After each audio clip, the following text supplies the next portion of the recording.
horrible sounds all the time because here everywhere levels are slightly higher.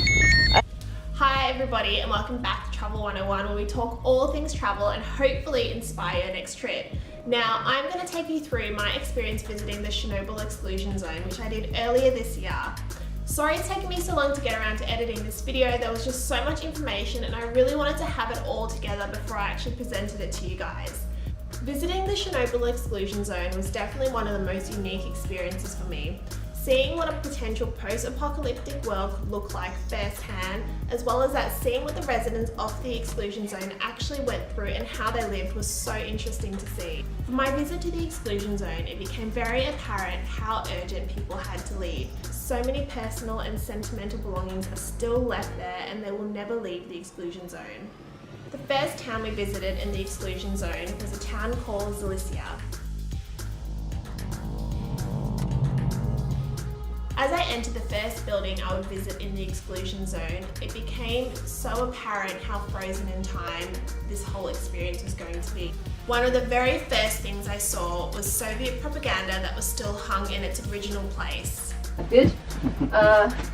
You know, the cool thing is that not many things are left or preserved, but for example in here you see this like small pictures behind, just like almost Soviet propaganda, because that one is how to be a perfect housewife.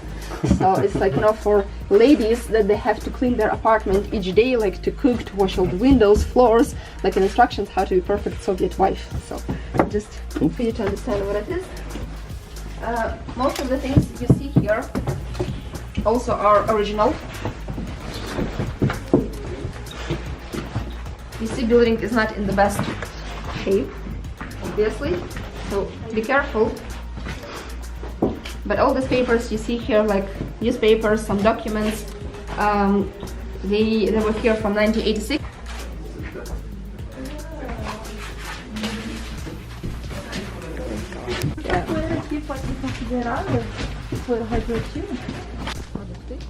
To get inside, you also smash the window, you take, for example, a chair or whatever else, then you just throw it outside, and then you grab it all, load it on trucks, and deliver to special burial sites for nuclear waste, just to bury everything in the soil.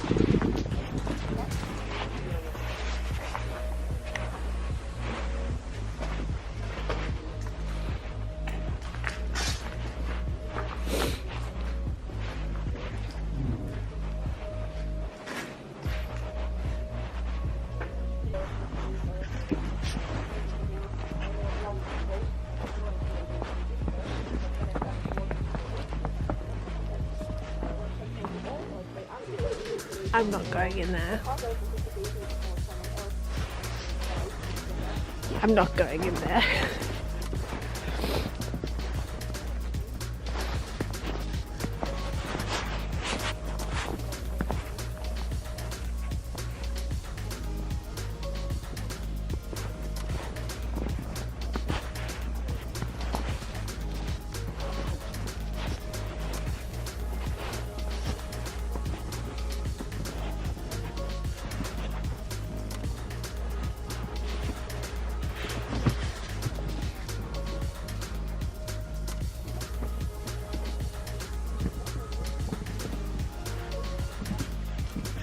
After that, we were driven to a town called Kopachi, but there were no buildings inside. One of the first experiments the government decided to do was to bury all the buildings in this town. They dug big ditches in front of all their homes and got bulldozers and buried them straight in. There are only 2 buildings that are left standing. One of them we actually got to visit, which is the kindergarten. Unfortunately, this experiment the government decided to do actually caused more damage than good. By burying these houses and all the buildings in this town, it actually drove radioactive isotopes into the soil and into the water. This town was so radioactive, as soon as we arrived, all our Geiger meter warning bells started going off. Horrible sounds all the time because here everywhere levels are slightly higher.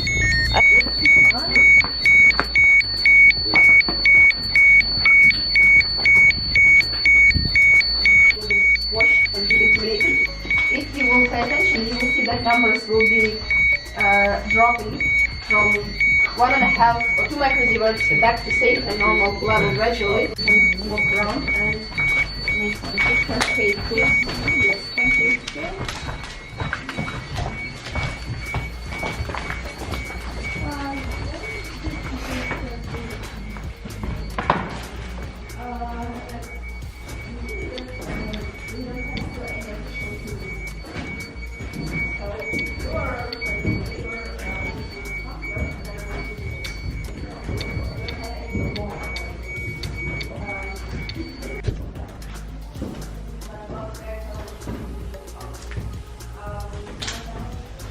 Because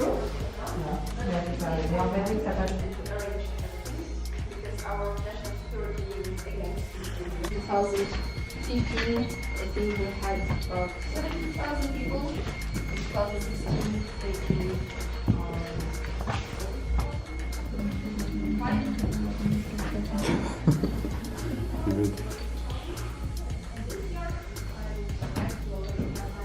Kannst du keinen Mensch anbieten, ne?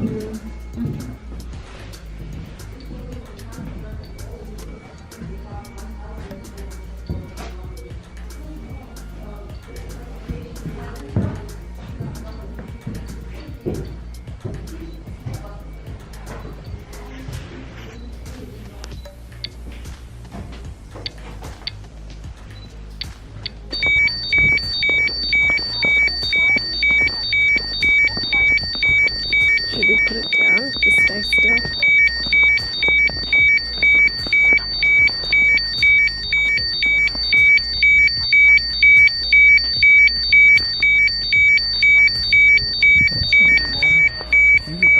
Stop. Yeah. I can't tell if it's both. It's 5.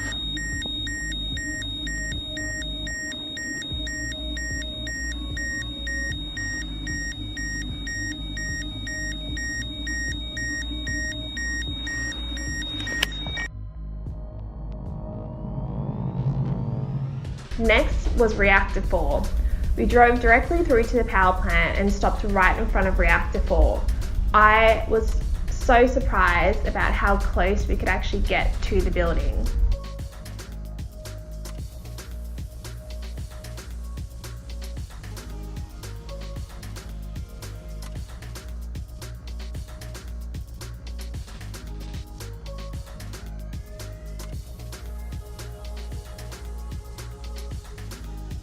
When you arrive, you see a big silver dome.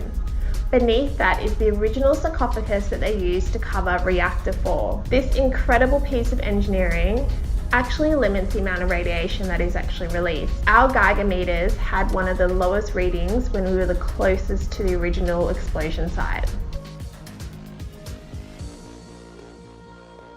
One of the most interesting things I learned during my time in Chernobyl is that the other 3 reactors were not closed straight away. Reactor 2 caught on fire in 1992 and was shut down immediately after. In 1996 they closed Reactor 1, and in 2000 they finally closed Reactor 3. In part 2 of this, I will take you through my visit through many of the famous sites that you see online, and I will talk you through my experience visiting Pripyat. Now, if that's something you're interested in, make sure you subscribe and hit that notification bell so you get alerted as soon as a video comes out. And as always, we cannot wait to see you in our next video.